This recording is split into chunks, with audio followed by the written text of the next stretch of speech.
चलिए आज बात करते हैं निर्जला एकादशी व्रत के बारे में, जो 25 जून को रखे जाने वाला है। निर्जला एकादशी को भीमसेन एकादशी भी कहा जाता है। यह भीम ने रखा था। इस व्रत को रखने वाले को पूरी 24 की 24 एकादशियों का फल मिल जाता है। सिर्फ अकेले निर्जला एकादशी व्रत रखने से ही हमें 24 एकादशियों का फल मिल जाता है। जो सारे पूरे साल की एकादशी नहीं रखते हैं वो निर्जला एकादशी रख सकते हैं। निर्जला एकादशी गर्मियों में पड़ती है और इसमें पानी का ही विशेष महत्व होता है, इसलिए इसे निर्जला कहा जाता है। ये बिना पानी के रखी जाती है। इसे सुबह उठ के स्नान आदि करके करना स्टार्ट करना चाहिए। और इसमें क्या हमें दान करना चाहिए, कब हमें व्रत खोलना चाहिए, चलिए बात करते हैं इस बारे में। निर्जला एकादशी का व्रत रखने के बाद सबसे पहले हमें इसमें पानी का दान किया जाता है। क्योंकि ये गर्मियों में पड़ती है इसलिए इसमें ठंडी चीजों का दान किया जाता है। उसमें आप शरबत, पानी की प्याऊ भी लगा सकते हैं, या फिर आप अपने अगल बगल में भी किसी जरूरतमंद को पिला सकते हैं, या फिर आप मंदिर में भी पिला पंडित जी को देकर आ सकते हैं। देखिए, इस तरह का आप कोई घड़ा ले लीजिए।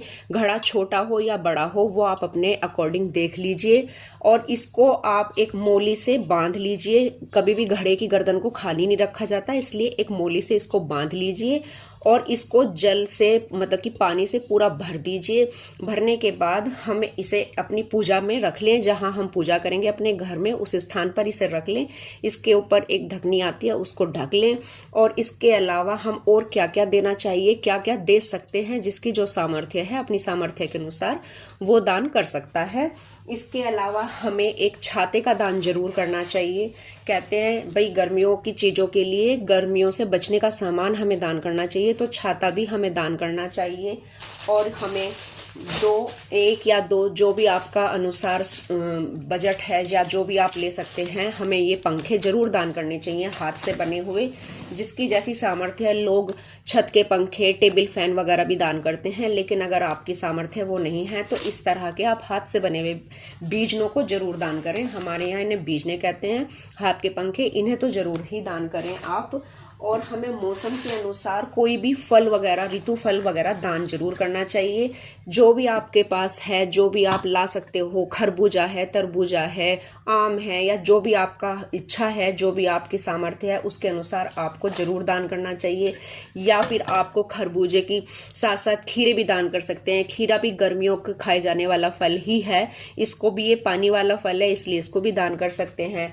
आप कुछ नींबू दान कर सकते हैं, नींबू पानी बनाने के लिए नींबू का इस्तेमाल होता है। या फिर आप शिकंजी बना करके भी दान कर सकते हैं, या फिर आप नींबू साबुत भी दान कर सकते हैं। नींबू के साथ साथ आप चाहे तो चीनी भी दान कर सकते हैं। अगर आप बना के नहीं दे सकते हैं, कहीं दूर दराज आपको जाकर के ये दान देना है, तो आप बना के ना ले जाइए, आप ये नींबू अलग से ले जाइए, चीनी अलग से ले जाइए और दे दीजिए, दान कीजिए इन चीज़ों का, ताकि आप एक नींबू पानी, शिकंजी का दान आप दे रहे हो। और यहाँ पे आप अन्न दान कर सकते हैं। जैसे मैंने चावल ला रखे हैं देने के लिए, आप चावल दान कर सकते हैं, और कोई अन्न दान कर सकते हैं, आप ये भी दान कर सकते हैं।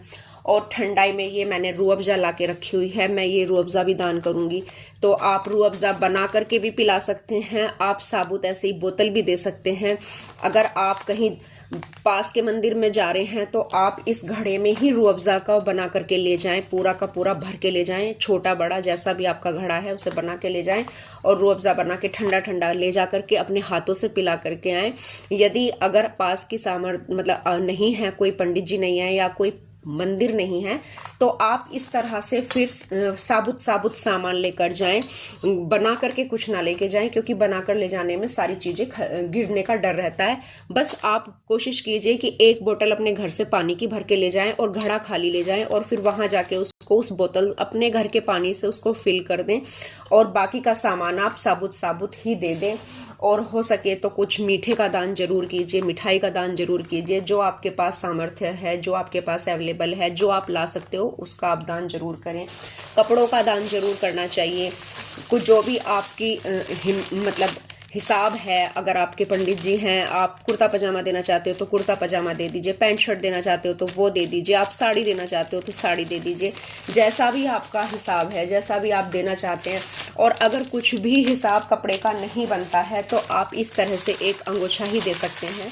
ये देखिए, ये तो पंडित जी हर समय सभी पंडित जी ओढ़ते हैं, गर्मी हो या सर्दी हो, इसे तो सभी इस्तेमाल करते हैं। इस तरह का आप एक अंगोछा ही दे दीजिए, गमछा ही दे दीजिए। आप एक तौलिए का भी दान कर सकते हैं, तौलिया भी गर्मियों के लिए ही है, एक तौलिए का भी दान कीजिए। और इसके बाद अगर फिर भी आपको मतलब कहीं कुछ ज़रूरत कम ज़्यादा हो जाती है, कहीं कुछ कम बेसी हो जाता है, तो आप उस पूरे सामान के ऊपर कुछ दक्षिणा रख के दान कर दीजिए। ये दक्षिणा इसीलिए रखी जाती है कि अगर हमारे इस लेने देने में या हमारे कुछ करने में कुछ कमी भाव रह गया हो या कुछ कमी रह गई हो, तो हे विष्णु भगवान, आप उस कमी को इस दक्षिणा के माध्यम से पूरा कीजिए। और विष्णु भगवान को प्रार्थना कीजिए और उन्हें ये दान अर्पित कीजिए। और ये निर्जला एकादशी का व्रत है, इसे निर्जला ही रखा जाता है। बस एक काम जरूर करें कि जब तक आप ये पूजा ना कर लें, अगर आप ठीक ठाक हैं, अच्छे स्वस्थ हैं, अगर आप व्रत पूरा दिन का रख सकते हैं तो आप पूरे दिन का ही रखें और अगले दिन द्वादशी में अपने व्रत का पालन करें, खोलें। और अगर आपकी सामर्थ्य नहीं है तो आप फिर अपने शाम के टाइम में या जब तक भी आपका हिसाब है उस टाइम तक आप व्रत रखें। और व्रत की जब आप पूजा करें तो पूजा में ये सारा सामान आप सामग्री रखें, इन सब की पूजा करें। इन सबको हल्दी का टीका लगाएं, क्योंकि हल्दी विष्णु भगवान की बहुत प्रिय है। हल्दी का टीका लगाने के बाद इस सारे सामान की पूजा करके और इनको फिर शाम की पूजा में या सुबह की पूजा में जो भी आपका, जैसा भी आपका शरीर आपकी गवाही देता है, आपको करने का व्रत अनुमति देता है, उस हिसाब से इन सब की पूजा करने के बाद आप ये सारा सामान कहीं किसी भी कोढ़ी आश्रम में या फिर आप किसी वृद्धाश्रम में या फिर बाल आश्रम में या फिर अगर कहीं भी आप नहीं जा सकते हैं तो आप अपने पास के पंडित जी को ही दे आए। मंदिर में तो हर मंदिर में पंडित जी प्राप्त मिलते हैं, आप वहीं पर ही ये सारा दान देकर आए, पैर छू के आए और अब भगवान से प्रार्थना करके आए कि हे प्रभु, अगर हमसे इस बीच कोई गलती होगी तो आप हमें क्षमा कीजिए। और आप ये सब दान भगवान के सामने ही पंडित जी को समर्पित करके आए। और आकर के उसके बाद आकर के आप पानी पी सकते हैं, चाय बना सकते हैं, दूध ले सकते हैं, आप जो लेना चाहते हैं अपने स्वास्थ्य के अनुसार ले सकते हैं। और अगर आप फिर भी आप इतनी हिम्मत रखते हैं कि आप बिना किसको खाए पिए या बिना पानी चाय के आप अगले दिन तक व्रत रखें और अगले दिन द्वादशी में व्रत खोलें, तो अब वो बहुत ही अच्छी बात होती है, वो तो पूरा ही प्रतिफल होता है। लेकिन देखिए, सबका अपना अपना शरीर है, जरूरी नहीं है कि हर बंदा द्वादशी के दिन खोले। बहुत से लोग चाय पानी पी लेते हैं, तो ठीक है, जैसा आपका शरीर आपको अनुमति देता है उस तरह से आप व्रत का ये सब करने के बाद, देने के बाद आकर के आप अपनी चाय पानी जरूर पी सकते हैं। अदरवाइज तो फिर आप सुबह को पी लीजिए।